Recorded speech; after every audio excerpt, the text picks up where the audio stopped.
Jangan lupa subscribe di YouTube channel Metro TV News dan juga nyalakan notifikasinya. Kembali lagi bersama kami di Newsline, pemirsa masih bersama saya Naila Husna. Kantor wilayah Bea Cukai Jawa Tengah beberapa waktu lalu melakukan pemusnahan terhadap 11 juta batang rokok ilegal yang berhasil disita. Dalam pemusnahan ini, kerugian dari potensi cukai tembakau dan pajak rokok untuk negara diperkirakan mencapai angka 7,58 miliar rupiah. DPRD Jawa Tengah pun turut menyoroti hal ini dan menilai maraknya peredaran rokok ilegal merupakan permainan dari para oknum produsen besar yang tentunya akan memberi dampak bagi para petani kecil maupun produsen skala rumahan. Lalu seperti apa sebenarnya sanksi maupun ancaman hukuman terkait peredaran rokok ilegal ini? Dan apa sebenarnya penyebab utama dari peredaran rokok ilegal?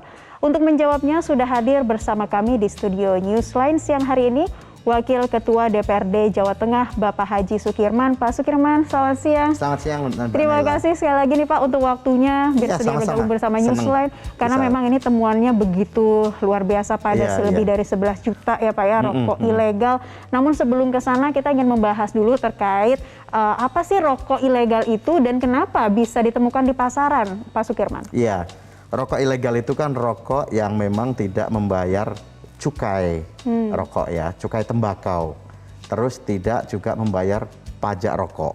Jadi cukai tembakau itu adalah izin kepada bea cukai dan seterusnya untuk terkait dengan cukai tembakaunya itu tadi. Jadi memang ada beanya sesuai dengan undang-undang tahun 2017, undang-undang nomor 54 tahun 2017. Ini ada ada biaya cukainya begitu kira-kira, ada biaya yang ditimbul akibat itu. Nah, bedanya di situ rokok ilegal itu. Tapi memang di pasaran itu tidak tampak sama sekali kalau itu cukai rokok ilegal ataupun rokok ilegal itu tidak tampak, hampir tidak ada bedanya dengan rokok legal, rokok yang resmi dan seterusnya. Jadi bisa sampai tidak terlihat begitu Pak? Iya, jadi bungkusnya hampir sama, lalu kemudian di beberapa orang tertentu juga merasakan itu rasanya juga sama, yang ahli-ahli rokok begitu ya, kecuali yang memang betul fanatik kepada produk tertentu itu pasti akan merasakan beda begitu. Dan tentunya yang perlu dicurigai juga dengan harganya yang jauh lebih murah. Ya harganya lebih murah. Satu bungkus itu bisa 10.000. Padahal hari ini kan rokok legal kan produk tertentu bisa 35.000, bisa 30.000 begitu. Itu. Jadi itu. Nah, di dalam kemasannya pun itu sama. Kadang-kadang ada label cukainya itu ada begitu. Hanya kalau lebih teliti lagi memang yang ilegal itu atau yang palsu itu tidak ada hologramnya cukainya ini, label cukainya ini tidak ada hologramnya dan seterusnya, tapi itu bisa dipalsu kan, jadi tetap ada stiker yang nempel di situ, itu yang sulit membedakan begitu. Oke, ya seperti itu dari ciri-cirinya begitu ya, bahkan pasaran publik itu sulit dibedakan. Nah, tapi sejauh ini Pak Sukirman, apakah sudah ada program baik dari pemerintah pusat maupun pemerintah daerah untuk memberantas beredarnya rokok ilegal ini seperti apa? Seperti yang disebutkan Mbak Naila tadi di awal, kemarin baru saja Jawa Tengah penindakan di tahun 2021 itu 11,3 batang rokok berhasil disita, lalu dimusnahkan ya kan. Potensi kerugiannya ke negara itu 7,5 miliar sekian gitu kan. Nah, rentang waktu antara Januari 2022 sampai dengan Juni 2022, Bea Cukai sudah menginformasikan kepada kita 35 juta batang rokok sudah disita. Wow. Padahal baru setengah tahun kan? Ya. Pertengahan tahun dari Januari 2022 sampai kemudian Juni 2022. Itu sudah disita oleh Bea Cukai. Artinya penindakan ini belum membuat efek jera. Makanya kemudian ditindak tahun 2021, ternyata tahun 2022 sudah ada operasi tindakan lagi yang angkanya lebih fantastis. Nah itu kenapa sih Pak? Apa yang menyebabkan kemudian kita lihat adanya penambahan peredaran rokok ilegal? Ya, satu kemarin memang pada saat COVID 2020-2021 itu kan memang daya beli masyarakat rendah ya. Kemudian ketika itu disusupi dengan harga yang murah, nah ini pasti menjadi tergiur begitu. Bagi penikmat-penikmat rokok yang pokoknya asal merokok begitu kan, itu kan kalau habis makan tidak merokok rasanya nggak enak begitu, ini menjadi satu solusi. Dengan 10.000 dia bisa dapat sebatang rokok yang isinya mungkin 24. Padahal dampaknya sangat merugikan negara. Dan padahal dampaknya memang sangat merugikan negara karena juga ada cukai yang tidak terbayarkan, ada pajak rokok yang tidak terbayarkan. Baik. Begitu. Nah, apa saja sih Pak tantangan atau hambatan yang dirasa ditemui dalam memberantas adanya peredaran rokok ilegal ini, terutama yang ada di kawasan Jawa Tengah, Pak? Iya. Ya ini tentu saja tidak lepas dari praktek-praktek industri yang kemudian mengabaikan peraturan-peraturan dan menabrak aturan-aturan mainnya. Yang kedua adalah soal kampanye kawasan bebas rokok ini juga mempengaruhi sesungguhnya. Begitu. Lalu yang ketiga, posisi petani yang tidak bisa mengembangkan hasil panennya, atau hasil panennya ini sudah terlanjur di ijon tahu ya. Jadi sebelum masa panen dia sudah bisa memprediksi nanti hasilnya sekian, lalu kemudian dijajakanlah kepada pelaku industri rokok itu yang dalam tanda kutip ilegal tadi itu, begitu. Jadi boleh dikatakan petani ini ngutang duluan lah, begitu. Saya pengusaha, saya petani tembakau, lalu kemudian saya mau memproduksi tembakau, mau panen tembakau, mau memproduksi hasil kebun tembakaunya dan seterusnya, lalu kemudian utang dulu atau hasilnya dijual dulu. Jadi begitu. Kalau sudah seperti itu, ya sudah. Akhirnya kemudian itu dimanfaatkan oleh pihak-pihak yang ingin membuat rokok ilegal. Begitu.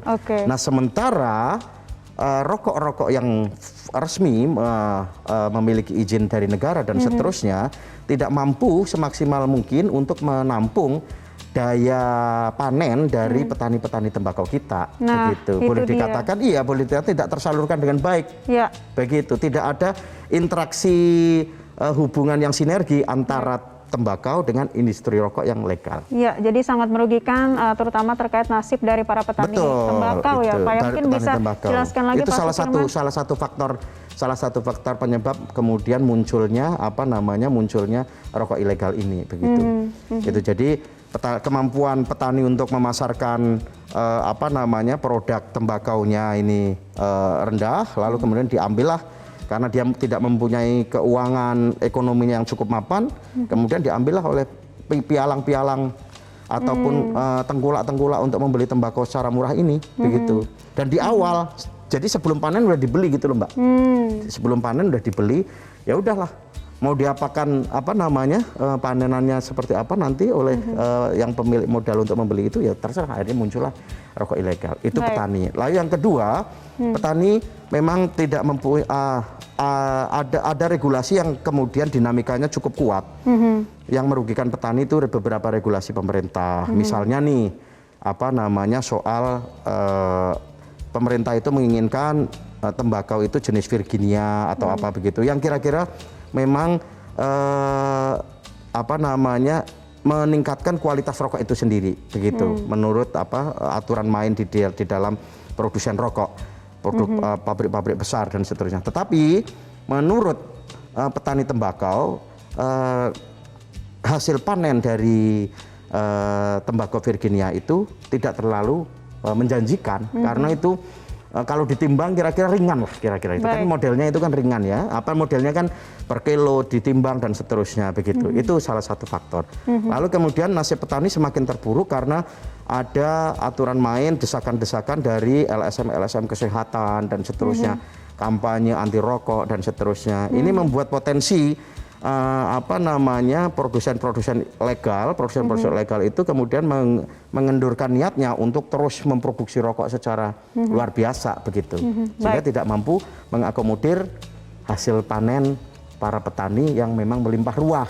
Nah, karena tidak bisa mengakomodir ini kemudian dicaploklah, diambillah oleh kemudian tengkulak-tengkulak yang kemudian dia bisa sesuka hati untuk mengolah hasil tembakau itu. Ya, karena kita tadi sudah berbicara mengenai dampak atau kerugian yang ditimbulkan dari adanya peredaran rokok ilegal ini, juga ini tentunya menjadi pekerjaan rumah bersama begitu ya, dan juga masyarakat perlu mengetahui terkait peredaran rokok ilegal. Seharusnya ketika menemukan yang seperti ini harus melapor kemana? Nanti kita akan membahasnya Pak Pasti, Sukirman. iya. Usai Iya, jeda iya. pariwara berikut Iya, ini iya, ditahan betul. dulu. Di segmen selanjutnya pemirsa, kita masih akan membahas terkait rokok ilegal dan juga nasib petani tembakau. Usai jeda pariwara berikut ini, tetaplah bersama kami di Newsline.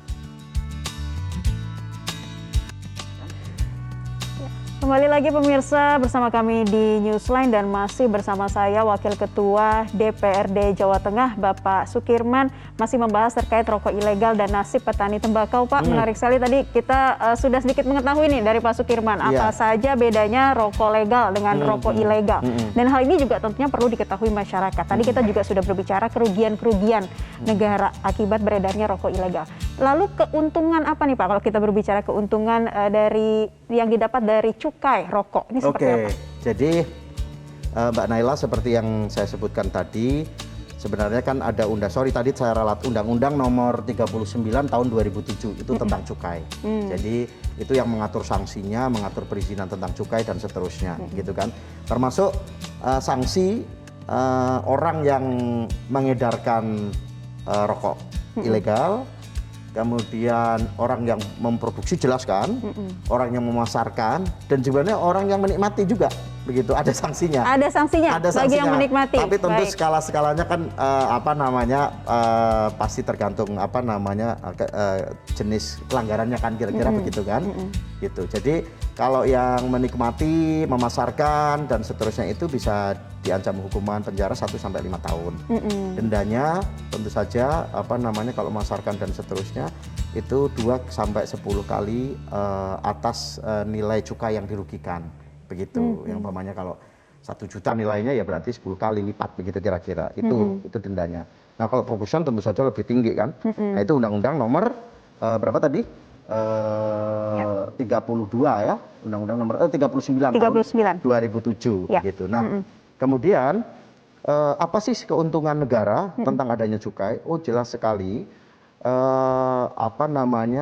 Kita mengenal dana bagi hasil cukai hasil tembakau, DBHCHT,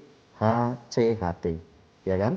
Dana bagi hasil cukai, dana bagi hasil cukai hasil tembakau, begitu, iya, DBHCHT, gitu kira-kira. Nah, itu negara di tahun 2000 kalau secara nasional itu sampai 3 triliun dari DBHCHT, jadi itu dari dana bagi hasil cukai itu tersendiri 3 sekian triliun, dan setiap saat naik.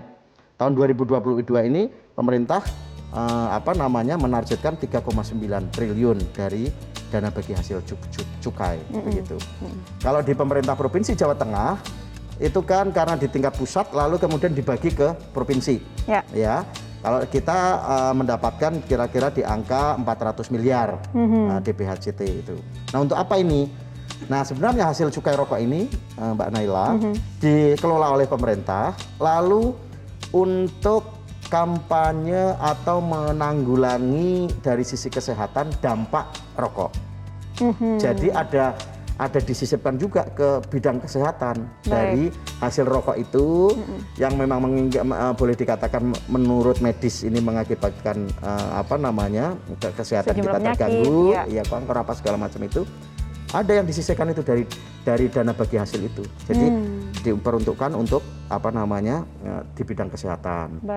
Di bidang kesehatan ini untuk apa? Ya pengobatan, untuk kampanye kesehatan, lalu kemudian untuk membayar BPJS rakyat miskin.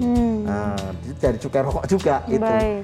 Makanya negara cukup punya ketergantungan sebenarnya dengan dana bagi hasil cukai ini, begitu, karena besar dan bisa dimanfaatkan. Belum untuk kegiatan-kegiatan sosial lainnya, untuk untuk penindakan kasusnya semacam ini, operasi di pasar itu kan pakai dana bagi hasil cukai ini juga, begitu. Gitu. Terus di bidang-bidang kepemerintahan lainnya, termasuk untuk memberdayakan petani tembakaunya. Jadi dari dana bagi hasilnya itu ada yang disisipkan juga sekian persen untuk program pemberdayaan petani. Apa? Pelatihan, bantuan pupuk, bantuan alat-alat traktor dan seterusnya, kemudian bantuan untuk pemasarannya dan seterusnya. Berarti jelas ya Pak ya, dengan tidak adanya cukai rokok ini sangat merugikan untuk produsen kecil juga, atau petani tembakau skala kecil ya Pak ya. Juga karena dana bagi dana bagi hasil cukai itu diperuntukkan juga untuk petani, dialokasikan untuk petani juga, begitu. Gitu. Nah, problem petani kan itu kan kompleks ya, petani tembakau itu problemnya kompleks. Dia selain diserang oleh kampanye anti rokok, lalu kemudian ada juga dari LSM anti kesehatan ya, yang memerangi kesehatan itu, yang mengajak kita hidup sehat dan seterusnya. Lalu kemudian lahan petani tembakau ini memang semakin hari semakin sulit juga, semakin sempit. Begitu, yang itu memang butuh pemberdayaan. Butuh kemudian teknologi baru juga untuk menciptakan varietas-varietas tembakau unggulan. Nah, dari mana uangnya? Negara tidak mampu untuk mensubsidi sepenuhnya dari APBN atau APBD. Nah, dari hasil cukai ini. Sesungguhnya itu. Begitulah. Kalau itu dicaplok oleh tengkulak-tengkulak tadi untuk produsen-produsen rokok ilegal, tamat kita. Begitu. Ya. Jadi itu ya, memang alokasinya dari cukai rokok ternyata memang yang sangat membuat ketergantungan juga bagi negara. Nah, terkait dengan pembahasan cukai ini Pak, di sebelumnya ini kan bagaimana dengan hasil bagi cukai hasil tembakau yang di daerah Jawa Tengah yang ditemukan? Iya, yang Jawa Tengah itu seperti yang saya sampaikan tadi, itu sekitar angkanya terus naik, 200 miliar, angka tertinggi itu sekarang 400 miliar, 420 sekian miliar gitu kan. Itu diperuntukkan itu tadi untuk pemberdayaan petani tembakaunya, untuk membayar BPJS rakyat miskin, begitu kan. Lalu kemudian untuk di bidang sosial,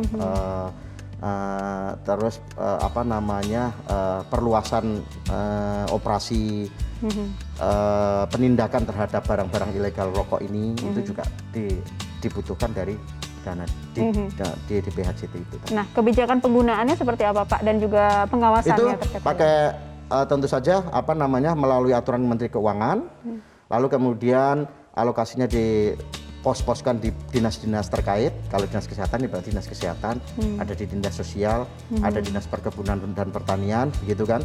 Nah, itu masuk ke dalam APBD. DPR pasti mengetahui. DPR pasti kalau tidak setuju harus diperbanyak untuk petani tembakau, pemberdayaannya. Nggak usah banyak di sosial, ini apa sih sosial gitu kira-kira kan. Nggak pas lah, tolong diperbanyak ke petani tembakau. Nah, itu juga bisa. Itu pengawasannya maupun aturan-aturan regulasinya dari situ. Nah, ini menarik juga Pak, terkait dengan tujuan besar dari DBHC atau dana bagi hasil cukai. Iya. Nah, ini sebetulnya tujuan-tujuan besarnya apa saja dan manfaat apa sih yang bisa dirasakan selain yang mungkin tadi Anda sudah jelaskan? Iya, yaitu sebagai penunjang APBN, APBD ya, karena itu kan memang ditarik oleh pusat, lalu kemudian diberikan kembali ke daerah. Daerah itu kan hari ini hanya mengandalkan pendapatan asli daerah dari pajak kendaraan bermotor, BUMD dan seterusnya, kan belum menjadi salah satu andalan yang bisa didorong juga. Jadi masih di situ. Lalu kemudian kalau kabupaten dari pajak restoran, dari pajak hiburan dan seterusnya, paling di level itu ya, pajak hotel dan seterusnya. Lalu kemudian parkir dan seterusnya itu dari tingkat kabupaten. Nah, ini harapannya sesungguhnya dana bagi hasil cukai hasil tembakau ini itu untuk menopang APBD, menopang APBN, ya dipergunakan sebenarnya untuk kesejahteraan rakyat juga. Salah satunya adalah itu tadi, penting sekali untuk membayar BPJS untuk rakyat miskin. Kalau kita kan BPJS-nya bayar sendiri ya, karena mungkin kita bukan kategori masuk di daftar sosial terpadu atau DTKS itu ya. Tapi kalau rakyat miskin yang tidak bisa membayar BPJS kan harus disupport itu. Nah, dari situ gitu. Baik. Dan tentunya untuk mengoptimalkan dana bagi hasil cukai ini, jangan sampai ada peredaran-peredaran rokok ilegal. Ini yang perlu dicegah begitu ya. Iya, ini yang harus dicegah, dan mencegahnya juga operasi pasarnya, sosialisasinya juga dari dana bagi hasil cukai itu sendiri. Jadi sekali lagi, DPHJT ini, dana bagi hasil cukai hasil tembakau ini, itu kembali lagi sesungguhnya adalah untuk petani, juga untuk dampak yang ditimbulkan akibat merokok di bidang kesehatan tadi kan, ya kan, kampanyenya, sosialisasinya atau seperti apa begitu. Lalu kemudian untuk melakukan operasi di pasar kan butuh operasional kan, gitu kan, operasi gabungan mulai dari bea cukai lalu aparat penegak hukum itu kan butuh operasional untuk melakukan tindakan-tindakan operasi rokok ilegal. Nah, itu Jadi dia. seputarnya di situ aja Ya, sesungguhnya. itu tindakan-tindakan yang perlu kita gaungkan kembali Pak terkait dengan peran-peran terutama dari pemerintah pusat maupun dari Pemprov Iya, Jawa Tengah iya, itu iya, sendiri. betul. Bagaimana kemudian memberikan efek jerak nih ya Benar, bagi benar, para Mbak pengedar rokok ilegal. Sesaat Iya. lagi Pak Sukirman kita masih akan membahasnya. Oke. Untuk Anda pemirsa tetaplah bersama kami di Newsline. Kami akan kembali untuk Anda sesaat lagi. Kembali lagi pemirsa bersama kami di Newsline dan masih juga bersama dengan Pak Sukirman. Di sini kita masih membahas mengenai rokok ilegal dan nasib para petani tembakau. Pak Sukirman, ini kita harus tahu lagi nih Pak, perbedaan atau ciri-ciri yang menunjukkan ke arah rokok ilegal ini yang seperti apa sih yang perlu diketahui masyarakat Pak? Kalau dari tampilan fisiknya secara sekilas tidak ada perbedaan. Kalau kita diskusi dengan para perokok, itu juga rasa dari cita rasa dan seterusnya juga tidak ada perbedaan. Yang jelas ada berbeda itu ketika beli di pasar itu harganya jauh lebih murah. Itu tadi yang saya sampaikan. Ya. 30.000 dengan 10.000 kan jauh banget ya. Itu kan ya. Ini yang sebenarnya masyarakat juga harus kritis. Kok murah banget sih? Kira-kira kan begitu ya. Tetapi ketika murah lalu kemudian kondisi daya belinya lemah tapi murah dan kemudian mencoba ini kok enak, ya pasti masyarakat akan ketagihan di situ terus kan? Betul. Iya kan, termanjakan gitu kan kira-kira. Nah, kira-kira cirinya apa? Nah, bisa dilihat sih kemudian kalau kemasannya begitu kan. Ya. Ada pita cukainya palsu. Jadi di dalam kemasan bungkus rokok itu ada semacam label yang ada gambar Garudanya, lalu ada apa namanya, ada keterangannya memang dari bea cukai begitu. Lalu kemudian ada hologramnya begitu. Tetapi hari ini kan canggih ya. Ada juga pita itu yang dipalsu begitu. Jadi pita itunya itu jadi palsu begitu. Jadi labelnya itu palsu begitu. Ini ada sanksinya sendiri. Lalu kemudian bekas. Bekas itu berarti rokok yang legal itunya diambil lalu ditempel. Kan kira-kira begitu dikumpulkan. Maka kemudian kan dulu kita juga sering orang ada pencari bungkus rokok bekas. Ya. Ingat nggak kita di lingkungan kita masing-masing kadang-kadang gitu kan? Betul. Itu juga sebenarnya ternyata mencari bungkus rokok bekas untuk diambil labelnya itu Mbak. Begitu. Lalu kemudian pita cukai yang berbeda. Ya, ini memang ini berbeda, ini bisa kelihatan. Lalu tanpa pita cukai sama sekali atau polos. Jadi cuma bungkusnya saja begitu, itu polos. Nggak sama sekali. Itu tingkat ininya memang berbeda-beda. Yang jadi, palsu dan seterusnya. Betul. Begitu. Kita perlu mencurigai karena masyarakat kita terlalu kreatif bisa dibilang. Banyak temuan-temuan baru begitu yang ternyata mirip-mirip. Kalau kreativitas ini kemudian diwadahi oleh pemerintah, kemudian dalam hal ini pemerintah memberikan tadi satu izin untuk ngurus bea cukainya ini atau pajak cukainya ini gampang, ngurus pajak rokoknya juga gampang, masyarakat saya kira fine-fine saja begitu. Betul. Mereka punya kemampuan kok untuk mengolah produksinya, mengolah tembakaunya dan seterusnya. UKM kita kan dahsyat luar biasa kan, UMKM dan seterusnya. Semua barang ibarat kata, semua benda di sekeliling kita ini kalau diolah oleh tangan-tangan masyarakat kita jadi produk yang cukup menggiurkan kan kira-kira gitu. Apalagi yang memang notabene pemasarannya sudah jelas seperti rokok begini kan ya masyarakat pasti itu. Kalau masyarakat tinggal tergantung ini tadi cukainya, legalnya, izin melegalkannya ini harus murah, harus cepat, harus tidak berbelit-belit itu.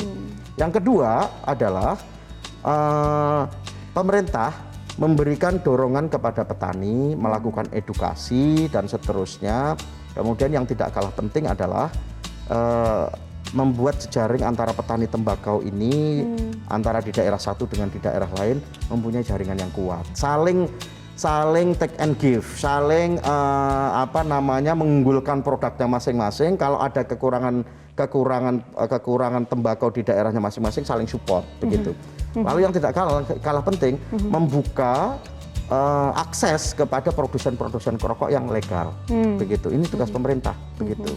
Nah, catatan pentingnya dalam penindakan rokok ilegal ini tidak boleh menyita barang pemilik kios di kaki lima itu, Mbak, kasihan.